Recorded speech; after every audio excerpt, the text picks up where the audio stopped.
శ్రీ గురుభ్యో నమః. శ్రీ మహాసరస్వత్యై నమః. ఓం నమః శివాయ. నారాయణ శాస్త్రి ఆస్ట్రాలజీ ఛానల్ వీక్షిస్తున్నటువంటి ప్రేక్షక మహాశైలకు స్వాగతం, సుస్వాగతం. ఈరోజు మనము 2025 సంవత్సరం మే 18వ తేదీ నుండి ఛాయాగ్రహమైనటువంటి రాహువు కుంభరాశిలోకి ప్రవేశిస్తున్నాడు. మీనరాశి నుంచి కుంభరాశిలో ప్రవేశిస్తాడు. ఈ కుంభరాశిలో 1.5 సంవత్సరం పాటు ఉంటాడు. ఈ కుంభరాశిలో సంచరించేటటువంటి రోజులలో సింహరాశి వారికి ఎటువంటి ఫలితాలు కలుగుతాయో తెలుసుకుందాం. జనరల్గా రాహుకేతు గ్రహాలు రెండూ కూడా ఒకేసారి రాశి మార్పులు జరుగుతాయి. రాహువు కుంభరాశిలోకి వస్తే కేతువు సింహరాశిలోకి వస్తాడు.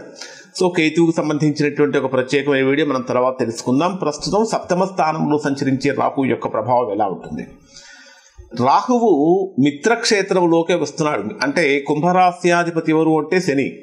కుంభరాశ్యాధిపతి అయినటువంటి శనికి రాహువు మిత్రుడే కాబట్టి మిత్రక్షేత్రంలోకి వస్తున్నటువంటి కారణం చేత రాహు మిత్రక్షేత్రంలో సంచరిస్తాడు. కానీ సింహరాశి వారికి ఏ విధంగా ఉంటుందంటే 7th హౌస్లోకి వస్తున్నాడు.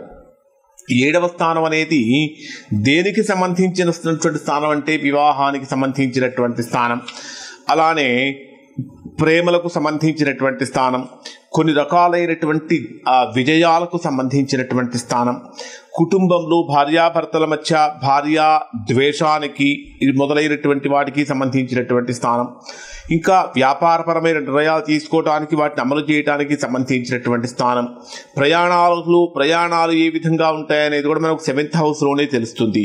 దాంతోపాటు మన యొక్క ముఖ వర్చస్సు ఏ విధంగా ఉంటుంది అనేటటువంటిది కూడా మనకు 7th హౌస్లోనే తెలుస్తుంది.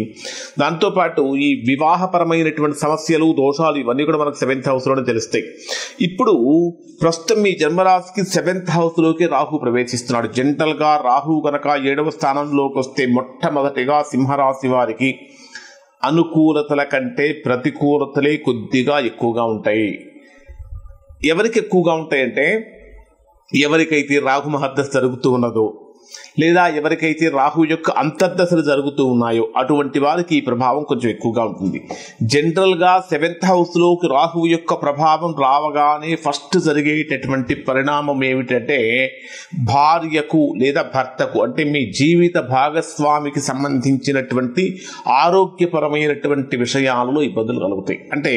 కాబట్టి మే 18వ తేదీ మనకి ఇంకా ఎక్కువ రోజులు లేదు కాబట్టి ఇప్పటి నుంచే కొద్దిగా జాగ్రత్తలు పాటించడం అనేటటువంటిది ప్రధానంగా చెప్పదగినటువంటి సూచన.